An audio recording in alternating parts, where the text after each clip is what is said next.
They say the truth is out there. Yeah? Well, so is herpes. Okay, wow, thanks for killing the mood in literally 2 seconds. Doesn't mean you should go looking for it, just saying. The truth is overrated. Also dangerous. Like gas station sushi. Anyway, here, we dig into real stories. Twisted, tragic, terrifying. And occasionally just dumb as hell. Like your last Tinder date. This is not a dating roast, it's a documentary channel. Then why do you sound like you're narrating a breakup text? Disappearances, cults, murder, government screw-ups. Ooh, so bedtime stories for grown-ups with anxiety. I love it. Is it real? Is it fake? It is adapted true stories. No drama added, just change location. And eat popcorn while humanity slowly collapses. Classic. Welcome to the Why Not Files. Why? I don't know. Why not? Now shut up and hit subscribe, people. Or don't. Whatever. I'm just a fish.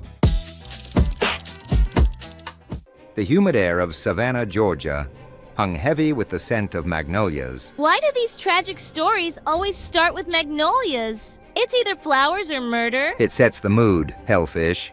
You wouldn't understand. You live in a tank. No in between. Excuse me. My tank has vibes. It's got LED lighting and a skull with bubbles. A stark contrast to the sterile environment of Bethlehem's hospital. I clutched my swollen belly. My due date was late August, a bittersweet anticipation swirling within me. Though Dr. Hayes had warned me first, babies often arrive on their own schedule. Excitement for my first child warred with a deep ache of loss. My parents, Eleanor and Samuel, had passed away 2 years prior. Mom from complications following a severe flu, and Dad succumbing to a heart condition the following year. They wouldn't be here to welcome their grandchild. Nathan and I lived in the old family home, a sprawling Victorian with a wide-shaded porch, a relic of simpler times in this historic city. Our closest neighbors were an elderly couple, George and Martha, whose modest bungalow sat adjacent to the property line. George, with his twinkling blue eyes and penchant for tall tales, and Martha, whose gentle hands always held a sweet tea or a comforting word, had become surrogate grandparents to me. George's occasional winces, fingers pressing absently to his chest, were subtle reminders of the pacemaker he'd gotten after Dad's funeral. Wait, this George dude has a pacemaker and still outlives everyone? Built like a cockroach in a fallout bunker. He's a survivor. And also, please stop calling people cockroaches. They had been pillars of support for Mom and Dad, their friendship spanning decades. Martha, in particular, shared a bond with Mom. Their shared passion for gardening created a vibrant tapestry of flowers that connected our yards. Martha, though her silver hair and the lines etched around her eyes spoke of time's passage, was only in her early 60s. I often chuckled at Nathan's insistence on calling her Grandma Martha, a term of endearment that felt natural given our closeness. George and Martha had 2 grown children. Their eldest, a son named Daniel, was about the same age as my older siblings, and their daughter Chloe was 4 years younger than me. Both Daniel and Chloe had moved away from Savannah years ago, chasing careers in bustling cities. Daniel worked as a software engineer in Austin, Texas, and Chloe was a chef in New York City. Since the onset of the COVID-19 pandemic in 2020, visits back home had become infrequent. Initially, travel restrictions and safety concerns kept them away, and then life simply took over. Phone calls and video chats became the primary mode of connection, with me often facilitating these virtual gatherings, patiently guiding George and Martha through the intricacies of Nathan's smartphone. George and Martha, despite owning a basic flip phone, struggled with technology. The frustration mounted with dropped calls and frozen screens. Understanding their longing for their children, I never hesitated to bridge the digital divide. These calls, though filled with laughter and updates, also revealed snippets of the children's lives. Daniel's financial struggles as he supported a young family of 5, and Chloe's demanding work schedule at a high-end restaurant, leaving her little time for travel. Daniel's in Austin with 5 kids. Damn, that dude's out there making replica humans. Hellfish, raising a family It's not like spawning 1,000 eggs. Exactly. I do my parenting in under 3 minutes. Evolution wins again. As the years passed, George and Martha's sadness deepened, especially during holidays. They watched as other families in Savannah celebrated reunions, their homes filled with the joyous chaos of children and grandchildren. Their own home, once vibrant with youthful energy, remained quiet. My siblings, though scattered across the country, made the effort to return to Savannah, particularly around Memorial Day, to visit Mom and Dad's graves in the historic Bonaventure Cemetery. My home became the central gathering point, a place where memories were shared and laughter echoed, but the absence of Daniel and Chloe was always palpable. The upcoming 4th of July celebration was particularly poignant. Martha, her eyes filled with a familiar yearning, confided in me. She presented me with a delicate gold locket and a matching ring, family heirlooms passed down through generations. She asked me to sell them. I was taken aback. Did she really try to sell heirlooms just to get her kids to visit? That's not sad. That's heartbreaking with interest. Yeah. It's the kind of emotional debt that doesn't come with a bailout. Hallmark should hire this lady and pay her in tears. Grandma Martha, you know Nathan and I are always here to help. If you need anything, groceries, medical care. Martha's request, however, wasn't about their daily needs. The money from the jewelry was intended to fund plane tickets for Daniel and Chloe, a chance to bring her children home for the holiday. The logistics of coordinating travel from 2 different cities, the expense of last-minute flights, and the physical limitations of their age made it nearly impossible for George and Martha to visit their children. The unspoken hope was that their children would come to them.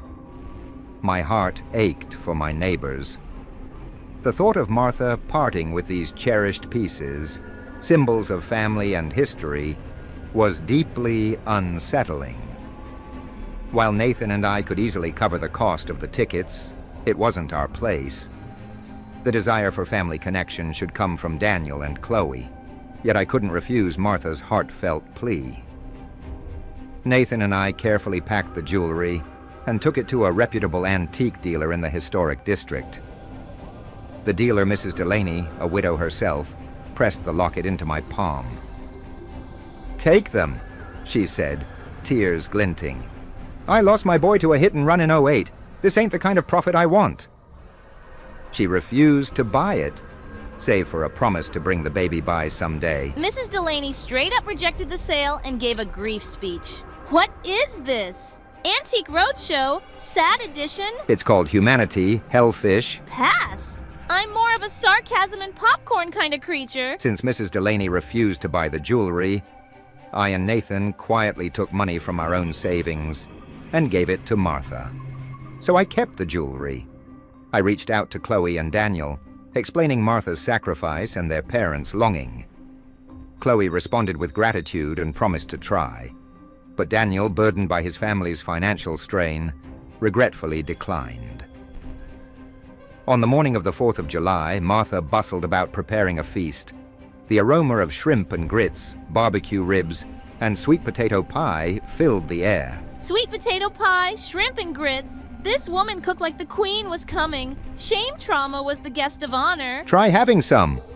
She was doing what moms do, feeding people even with a broken heart. You're gonna make me cry. And I don't even have tear ducts. Martha's hands trembled as she stirred the sweet potato pie filling, a tremor she'd blamed on arthritis, though her last checkup had revealed a murmur in her heart. Stress, the doctor had said, urging rest she'd brushed aside. I helped, though my heart was heavy with worry. Chloe had texted that her train was delayed and there had been no further updates. As the day wore on, the celebration grew subdued. George and Martha's smiles faltered as the hours passed with no sign of Chloe. Then Nathan's phone rang. A stranger's voice, trembling, delivered the news. Chloe had been struck by a car while rushing to catch her train. She hadn't survived. The shock was unbearable. Dude, this is one of those moments where time just stops. I got chills, and I live in room temp water. It's the pain of trying to do something right and losing everything instead. This ain't just a story, it's a punch to the soul. As the stranger's voice crackled through the phone, delivering the news of Chloe's accident, Martha's knees buckled. She reached blindly for George, her hand finding his sleeve. He turned toward her, his face already crumbling, a mirror of her own anguish. "Our girl," Martha whispered, her voice breaking. George clutched his chest, a ragged gasp escaping him. Martha swayed, her other hand pressed to her heart, as if trying to hold the shattered pieces together. They sank to the floor in unison, shoulders brushing, their breaths shallow and synchronized. By the time the paramedics arrived, their hands were still intertwined. Okay, nope. This is officially the most devastating love story I've ever heard. I want to scream into a sponge. They died together, in love, in grief, in silence. Romeo and Juliet walked so George and Martha could run, straight to the afterlife. The grief had stopped their hearts. In the days that followed, Nathan and I made the necessary arrangements, our own grief compounded by the weight of loss. Daniel arrived 3 days later, his rumpled shirt and hollow eyes betraying the red-eye flight he'd scrounged for. "Maxed out the credit card," he admitted, voice raw. "Couldn't let them." He broke off, staring at the twin caskets. Nathan clasped his shoulder, wordless. After the funeral, as the last of the mourners dispersed, I approached Daniel. The locket and ring that I kept lay in a small velvet pouch in my hand. "These were your mother's," I said softly, pressing them into his palm. Man, this narrator's handing out emotional trauma like Oprah gave away cars. "You get a generational guilt trip and you get a sob story." I'm emotionally bankrupt. Got any tissues for Fins? She wanted them to be a bridge, to remind you and Chloe how loved you were, how precious you both still are to them. Daniel's fingers closed around the jewelry, his knuckles whitening. The locket's engraving, "To Martha, 1975, caught the fading light. Chloe would have..." His voice faltered. "She'd want her kids to have something like this, if she'd ever..." He swallowed hard, unable to finish. "Keep them for your family," I urged. "Let them be a part of your parents' story." He nodded, slipping the locket into his wallet and the ring into his pocket.